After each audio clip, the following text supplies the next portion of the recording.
Hi friends, ఈరోజు ఏ positive blood నిమిత్తం ఒక వ్యక్తి నాకు కాల్ చేశారు.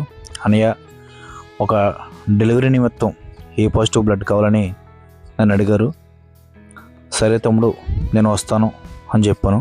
చాలా సంతోషపడ్డారు. ఏంటంటే 2-3 రోజులుగా ఎంతోగానో ప్రయత్నం చేస్తున్నాం, అయినప్పటికీ కూడా ఎవరు స్పందించి ముందుకు రాలేదు అని కొంచెం ఫీల్ అయ్యారు.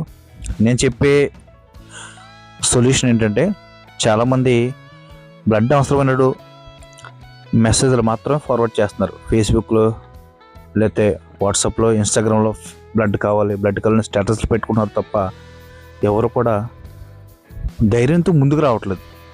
అలా అయితే మనకి ఇప్పటికీ బ్లడ్ దొరకదు ఫ్రెండ్స్. ఒకసారి మీరు అందరూ కూడా గమనించండి, ఆలోచించండి. మన సమస్యను మనమే పరిష్కరించుకోవాలి, మన కుటుంబాన్ని మనమే రక్షించుకోవాలి.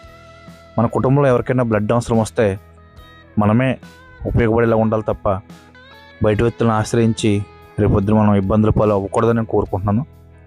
మరి డెలివరీ కేసుకి ఈరోజు నేను బ్లడ్ ఇవ్వడానికి కారణమయ్యాను. నా తోటి ఫోటోగ్రాఫర్స్ అయిన చంటి గారికి, అలాగే చిరంజీవి గారికి, వాళ్ళిరువురు కూడా చిరంజీవి గారి ఫ్రెండ్స్ ఆధ్వర్యంలో మరి ఈరోజు బ్లడ్ ఇవ్వడం జరిగింది. బ్లడ్ ఇచ్చినప్పుడు ఉండే ఆనందం చాలా చాలా బాగుంటుంది. ఎందుకంటే ఒక వ్యక్తిని కాపాడడం, ఒక వ్యక్తిని మనం రక్షించాం, ప్రాణాపాయ స్థితి నుంచి మనం రక్షించాం అన్న అనుభూతి మనకి ఇప్పటికీ ఉంటుంది. దయచేసి నేను చెప్పేది ఏంటంటే, యూత్ అంతా కలిసి ముందుకు వచ్చి మీ యొక్క అమూల్యమైన బ్లడ్ని ఒక ప్రాణాన్ని రక్షించడానికి ఉపయోగించాలని నేను మనస్ఫూర్తిగా కోరుకుంటున్నాను.